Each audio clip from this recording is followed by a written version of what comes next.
우리 속담에 열길 물속은 알아도 한길 사람 속은 모른다라는 말이 있어요. 참 이 말이 틀린 말이 아니에요. 그만큼 사람 마음을 알기가 어렵다라는 것이죠. 오늘 본문에 등장하는 이 총독 벨릭스, 우리가 지난번에 설교를 통해서 계속 마주하고 있는 이 총독 벨릭스가 그렇습니다. 그런데 이 벨릭스의 모습에서 오늘의 우리 자신의 모습을 또한 발견할 수가 있습니다. 바라기는 벨릭스의 마음을 통해 오늘을 살아가는 우리들에게 말씀하시는 하나님의 음성이 무엇인지 우리 다시 본문으로 들어가 살아계신 하나님의 음성 듣게 되기를 간절히 소망합니다. 첫 번째 따라하겠습니다. 선하고 관대한 마음의 벨릭스. 변호사 더들로의 뛰어난 언변으로 유죄 선고를 받아내려 했던 대제사장 아나니아의 계획은 바울의 통쾌한 반격에 처참히 깨지고 맙니다. 결국 총독 벨릭스는 바울에 대한 최종 판결을 내리지 않고 다음으로 연기를 합니다. 그 내용이 22절입니다. 시작. 벨릭스가 이 도에 관한 것을 더 자세히 아는 고로 연기하여 이르되 천부장 루시아가 내려오거든 너희를 처결하리라 하고. 자, 연기하여, 헬라어는 아나발로라는 단어인데요, 법정 전문 용어입니다.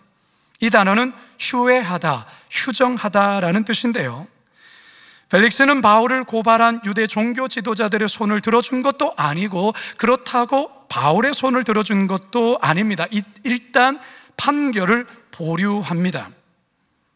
자, 그런데 벨릭스의 다음의 행동에서 또한 그의 마음 씀씀이를 볼 때 이전까지 우리가 알고 있던 그 벨릭스의 모습과는 또 다른 면을 우리는 엿볼 수 있습니다. 23절입니다. 시작.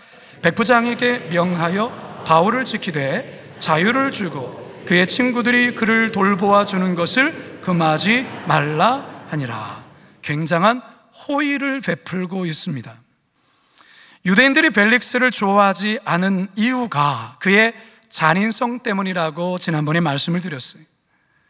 유대 반란을 여러 번 진압을 했는데요, 그 진압하는 과정에서 대단히 야만스러울 정도로 잔인하게 진압을 했던 것이죠. 그래서 유대인들의 증오를 샀던 이가 바로 벨릭스 총독이었습니다.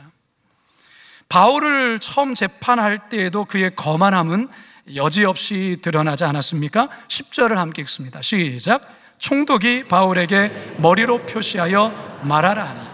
바울이 변호할 차례가 되자 총독이 어떻게 합니까? 이렇게 하는 거예요. 이렇게 말하라.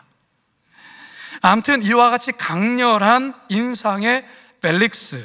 그런데 오늘 본문에서 좀 의외의 그의 모습을 우리는 볼 수가 있어요. 다시 한번 23절을 읽습니다. 시작.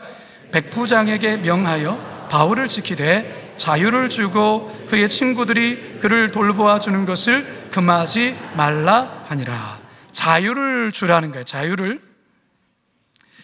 이 자유에 해당되는 헬라어 아네시스는 풀어놓다, 쉬게 하다라는 뜻의 아니에미에서 파생된 말이에요. 그러니까 바울의 상태가 물론 감옥에 갇혀는 있지만, 구금 상태에 있지만 느슨하게, 그리고 또 나름 쉴 수 있는 어느 정도의 자유를 허용했다라는 것이죠. 누구라도 와서 들어와 면회할 수 있게끔 했고요, 누군가 와서 수종들 수 있도록 허락을 했다라는 것입니다. 그래서 아마도 가이사랴에 살고 있던 전도자 빌립, 이 빌립이 바울을 찾아와서 위로를 했을 것입니다. 예루살렘 방문에 함께 동행했던, 소아시아에서부터 함께 동행했던 바울의 동역자들 또한도 바울을 찾아와서 위로하고 격려했을 거예요. 아마도 바울의 조카는 와서 수종드는 일로 바울을 도왔을 것입니다. 이 벨릭스 총독의 선한 배려와 관대함으로 바울은 모처럼 위로와 쉼을 얻게 되죠. 자, 그렇다면 이 벨릭스라는 사람이 왜 죄수인 바울에게 이러한 선한 배려와 호의를 베푸는 걸까? 아마도 그 안에 유대인의 아내 두루실라의 영향이 있었지 않았을까 생각해 봅니다. 두루실라를 통해 벨릭스는 바울에 대한 소문을 들었을 것입니다. 그리고 기독교에 관해서도 들었을 거예요. 뿐만 아니라 가이사라에 거주했던 백부장 고넬료, 베드로 사도에 의해서 성령을 체험한 그 고넬료와 그 주변인을 통해서도 아마 기독교에 대해서 들었을 것입니다. 그러니까 본문 22절에 보면 이 도에 관한 것을 더 자세히 알고 이런 내용의 기록이 있는 것이겠죠. 변호사 더들로는 굉장히 위험한 종교로 바울과 기독교를 내몰았지만 벨릭스가 볼 때에는 그럴 정도는 아니라는 것이죠. 그래서 바울에게 나름의 관대함과 선대를 베풀었던 것입니다. 저는 이 벨릭스의 모습에서 저는 하나님의 관대함과 그리고 선한 사랑을 또한 볼 수가 있습니다. 여러분, 우리 하나님 어떤 분입니까? 우리 하나님은 선하신 분이십니다. 할렐루야. 우리 하나님 어떤 하나님일까요? 우리 하나님은 관대하신 분이세요. 인생에 지쳐서 고달파하는 이들에게 선함과 호의를 베풀어 주시는 분이세요. 무한 경쟁의 세상 속에서 버둥대며 살아가는 현대인들에게 꼭 필요한 것이 있다면 그것은 바로 관대함과 선한 배려입니다. 동시에 더불어 함께 살아가야 하는 공동체에서 가장 중요한 덕목 중에 하나는 바로 관대함과 선한 배려예요. 그 누구보다 우리 그리스도인들에게 필요한 마음의 자세와 태도 역시 바로 상대를 향한 관대함과 선한 배려입니다.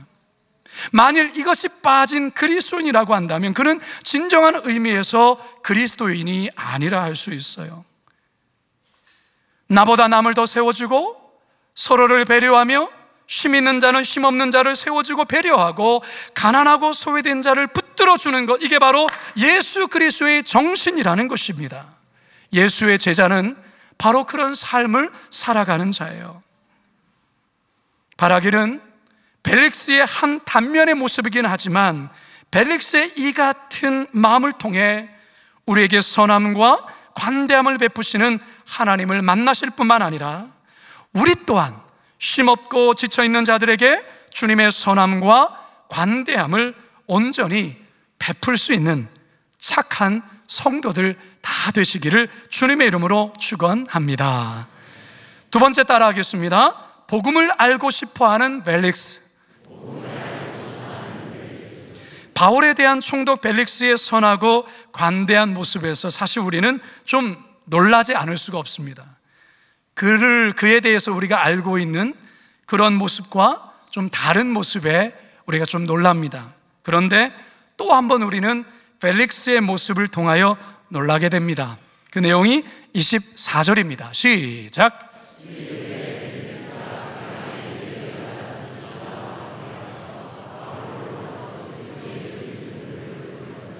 여러분, 이게 어떤 상황입니까? 지금 이 벨릭스가 그의 아내 두루실라와 함께 조용히 바울을 부르더니 그리스도 예수를 믿는 도, 즉 복음을 알려달라고 요청하고 있습니다. 여러분, 이게 어떻게 가능했을까? 몇 가지 추측해 볼 수 있는데요. 아마도 벨릭스는 이 사도 바울을 처음 대했을 때 사도 바울의 그 당당한 모습에 적잖은 충격을 느꼈던 것 같습니다. 동시에 묘한 매력을 느꼈던 것입니다. 여태껏 수많은 죄수들을 상대해 보았지만 이 바울과 같은 죄수는 처음 본 겁니다. 세상의 모든 것을 다 가지고 있는 자신보다도 더 당당하고 자신 있어하는 그 원인이 과연 뭘까 궁금했던 것입니다.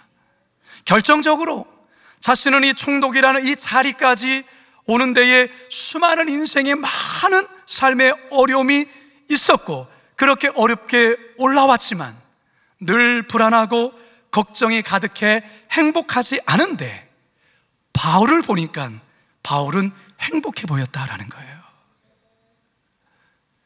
벨릭스의 아내 두루실라도 마찬가지입니다. 이 두루실라의 인생 또한도 참 기구한 인생이에요. 어린 소녀였을 때 어린 나이에 소아시아 동부의 코마겐의 왕국의 왕자와 약혼을 했지만 파혼을 당하게 됩니다. 이후에 두루실라의 오빠인 이 아그리빠 2세는 그녀를 수리아의 작은 나라 에미사의 왕과 결혼을 시킵니다. 그러나 두루실라는 행복하지 않습니다. 두루실라 나이 16살 때, 참 어린 나이죠. 그때 현재의 남편인 벨릭스를 만나게 됩니다. 이 벨릭스가 두루실라에게 세상에서 가장 행복하게 해주겠다라는 그와 같은 강한 설득과 청혼에 이 두루실라는 본 남편을 버리고 벨릭스의 세 번째 아내가 됩니다. 그리고 아들까지 낳습니다.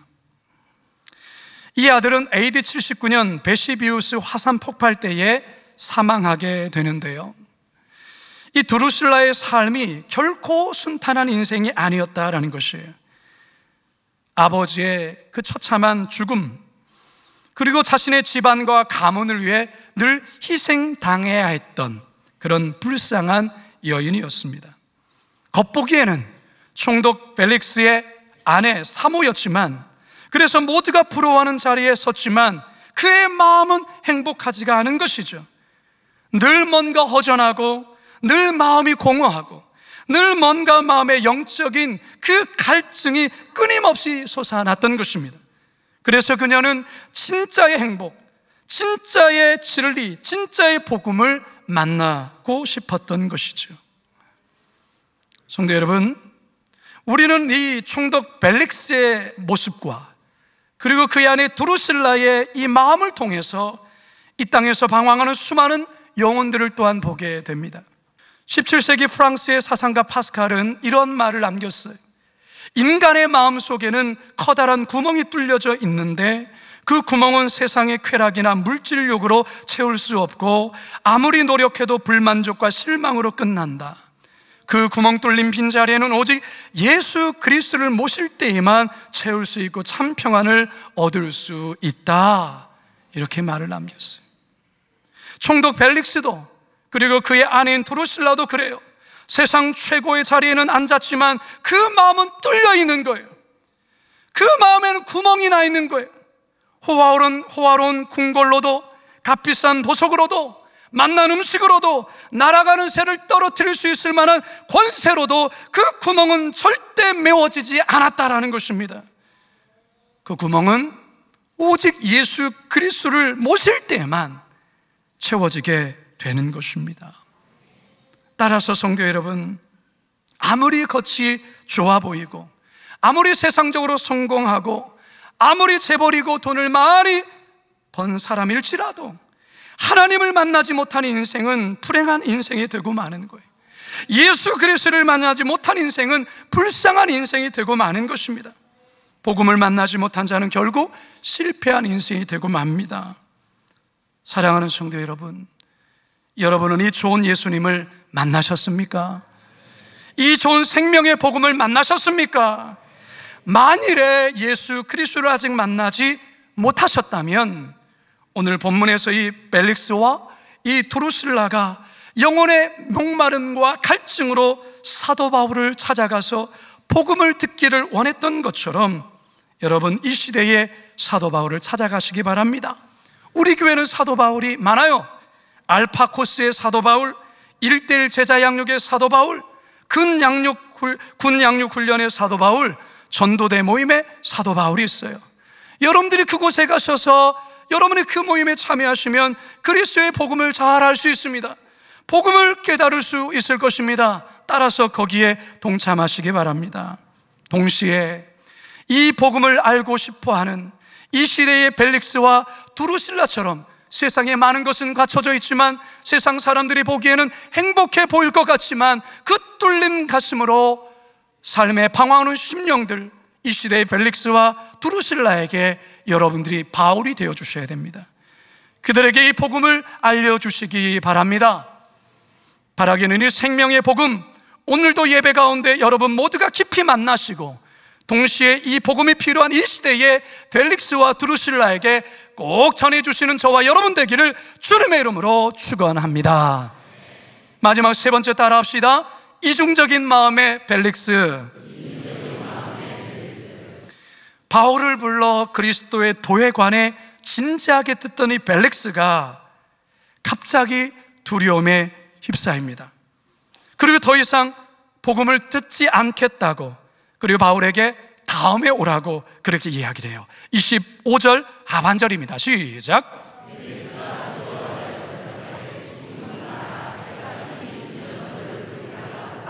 여러분, 지금 벨릭스의 마음에 어떤 일이 일어나고 있어요. 지금 벨릭스의 마음에 두려운 마음이 일었는데 이게 누가 일으킨 걸까요? 성령이에요. 성령께서 지금 벨릭스 마음 가운데에 양심의 찔림을 준 거예요. 바울이 복음을 전하면서 의에 대해서 이야기를 했어요. 바울이 복음을 전하면서 절제에 대해서 이야기했어요. 바울이 복음을 전하면서 마지막 날의 심판에 대해서 이야기했어요. 이 모든 게 벨릭스와 드루실라가 찔리는 얘기인 거예요. 그러니까 그 마음 가운데 두려움이 임한 것이죠. 여러분, 이것은 성령의 역사입니다. 사랑하는 성도 여러분, 말씀을 듣는 가운데 여러분 마음 가운데 찔림이 일어나고 있다고 한다면 그것은 지금 성령께서 여러분 마음을 터치하시는 증거예요. 이때에 여러분 반응이 좀 중요한 거예요. 여러분의 반응과 태도가 하나님께서 말씀을 통하여 우리 안에 찔림을 일으킬 때에 여러분 그때 하나님 앞에 납작 엎드려 자복하고 회개해야 됩니다. 오순절 성령께서 강림하셨을 때 3,000명의 디아스포라 유대인들이 그랬어요. 베드로가 설교했을 때 그들의 심령, 그들의 양심에 찔림이 일어났고 두려움이 임했다라는 것이죠. 그때의 회중들은 이렇게 반응했습니다. 사도행전 2장 37절 시작. 그들이 이 말을 듣고 마음에 찔려 베드로와 다른 사도들에게 물어 이르되 형제들아 우리가 어찌할꼬 하거늘. 형제들아 우리가 어떻게 해야 됩니까? 탄식하고 회개하였다라는 것입니다. 자, 그런데 오늘 본문에서의 벨릭스는 이렇게 반응하지 않습니다. 그는 회개의 자리로 나가지 아니하고 회피하고 있다라는 거예요. 말씀 앞에서 회피하고 도망치고 있어요. 여러분, 두렵다고 회피하면 잠시에는 괜찮을지 모르지만 절대로 죄의 문제, 영혼의 문제는 절대로 해결함을 받을 수가 없어요. 어쩌면 지금 벨릭스는 그 인생의 문제, 영혼의 문제를 해결할 수 있는 절호의 기회인데 그는 지금 회피하고 있다는 거예요. 이것은 마치 몸이 점점 썩어가는데도 수술 칼을 대는 게 무서워서 그저 진통제 약만 먹으며 버티는 것과 같아요. 안타깝게도 벨릭스가 그렇습니다. 만약에, 이건 저의 상상이에요, 만약에 벨릭스가 이 바울의 복음 앞에서 그가 진지하게 말씀 앞에 자신을 직면하고 회개하고 자복했다면 아마도 그는 기독교 역사에 아주 위대한 인물로 남았지 않았을까. 그러나 그는 그러하지 않았습니다. 그러면서 이 벨릭스의 진짜 속마음이 드러나는 행동을 합니다. 26절 시작. 동시에 또 바울에게서 돈을 받을까 바라는 거로 더 자주 불러 같이 이야기한. 이것은 또 무슨 일이에요? 사도 바울이 복음에 대해서 전했을 때는 다음에 와라, 그런데 돈을 받을까 그 기대 심리 속에서 바울을 자꾸 불러서 이야기했다. 벨릭스는 바울이 돈이 많다고 생각을 했어요. 왜 그런 생각을 했냐면 바울이 더들로의 이 말 가운데 바울이 자신을 변호하면서 자신이 예루살렘에 온 이유는 소동하기 위해서, 밀란을 일으키기 위해서 온 것이 아니라 예루살렘에 있는 백성들의 빈 어려움과 그 핍절함을 또한 구제하기 위해서 구제금을 들고 왔습니다, 이 얘기를 했거든요. 아마도 벨릭스는 그것을 기억하면서 바울이 돈이 많다고 생각했던 것 같아요. 벨릭스가 이전부터 그런 뇌물을 자꾸 받았던 것이죠. 그러면서 죄수들도 풀어주고 뭐 이랬던 것 같아요. 그러니까 바울에게서 그거를 기대했던 것이죠. 이게 벨릭스의 추한 본 모습이에요. 그러면 바울이 좀 눈치껏 좀 뭐도 이렇게 주고 그래야 되는데 아무리 눈을 주고 이렇게 사인하고 돈을 이렇게 이렇게 막 우회적으로 이렇게 얘기하는데도 바울이 못 알아들어요. 바울이 전혀 돈을 줄 기미가 보이지 않자 모든 사람이 그럴 겁니다. 벨릭스의 태도가 180도로 변합니다. 바울에 대해서 나름 호의를 베풀었던 이 벨릭스, 이제는 유대인 편에 씁니다. 유대인의 마음을 얻고자 바울을 오랫동안 또한 감옥에 가두어 둡니다. 27절 시작. 이태가 지난 후 보르기오 베스도가 벨릭스의 소임을 이어받으니 벨릭스가 유대인의 마음을 얻고자 하여 바울을 구류하여 두니라. 이게 벨릭스의 민낯이에요. 이중적인 벨릭스의 모습이에요. 사랑하는 성도 여러분, 어쩌면 우리의 마음 또한 이와 같지 않을까요? 우리들도 벨릭스 총독의 마음과 별반 다르지 않은 마음의 모습 아닐까요? 겉으로는 고상한 척, 겉으로는 젠틀한 척 그래 보이지만 우리의 심령에는 온갖 더럽고 추하고 이중적인 악취나는 그런 모습이 아닐까요? 따라서 사랑하는 성도 여러분, 이 부패한 마음이 변화를 받아야 하는 것이, 이 마음이 새로워져야 된다라는 것입니다. 아무리 교회를 오랫동안 다니고 신앙생활을 열심히 한다 할지라도 마음이 새롭게 변하지 않으면 아무것도 아니에요. 마음이 변하지 않으면. 그래서 사도 바울도 로마서 12장 20절을 통해서 우리에게 이렇게 권면합니다. 시작. 너희는 이 세대를 본받지 말고 오직 마음을 새롭게 함으로 변화를 받아 하나님의 선하시고 기뻐하시고 온전하신 뜻이 무엇인지 분별하도록 하라. 마음이 바뀌지 않으면 결코 우리의 삶은 새로워지지 않아요. 조금 새로워지는 것처럼 보이다가 작심삼일이 되고요, 또다시 원래의 자리로 돌아와요. 뭔가 변화된 것 같은데 시간이 지나면 또다시 원래의 자리, 또다시 원래의 자리. 하나님이 선하시고 기뻐하시고 온전한 뜻이 뭔지도 분별치를 못해요. 그래서 우리 주님이 부패하고 고장난 이 마음을 고치기 위해 우리 주님이 이 땅에 오신 겁니다. 할렐루야.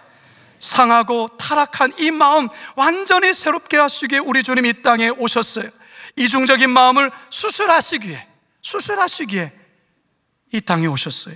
따라서 우리는 주님 앞에서 이 본성, 타락한 이 본성의 마음 끊임없이 고침을 받고 새로워져야 되고 변화를 받아야 합니다. 그래야 바르게 살아갈 수가 있어요. 안타깝게도 벨릭스는 이 마음의 고침을 받지 못합니다. 안타깝게도 드루실라는 이 마음의 고침을 받지를 못해요. 이제 저는 말씀을 마치려 합니다. 성도 여러분, 우리 안에 이 벨릭스와 같은 마음이 있습니다. 선하고 관대한 마음이 있어요. 우리에게는 복음에 대해 간절히 알고 싶어하는 영적인 열망도 있습니다. 그런데 한편으로는 복음을 밀어내고 싶어하는, 두렵고 겁이 나서 회피하고 싶은 마음도 있어요. 여전히 세상의 즐거움을 쫓고 싶은 그 마음, 쾌락을 향해 달려가고 싶은 그 마음, 그런 이중적인 마음이 우리 안에 여전히 꿈틀대고 있다는 것이죠. 여러분의 마음에는 어떤 마음이 가장 강하게 꿈틀대고 있습니까? 우리 주님은 이런 우리의 마음을 고치시는 분이십니다. 성령님 우리의 상한 마음을 치유하십니다. 어그러진 마음을 새롭게 하시는 분이십니다. 따라서 이 시간 주님 앞에 나의 마음의 상태를 정직히 올려드리시기 바랍니다. 그리고 벨릭스와 같은 이 마음, 드루실라와 같은 이 마음을 고쳐달라고, 만져달라고 구하시기 바랍니다. 하나님의 치유의 은총이 이 시간 저와 여러분 마음속에 강하게 임하기를 주님의 이름으로 축원합니다.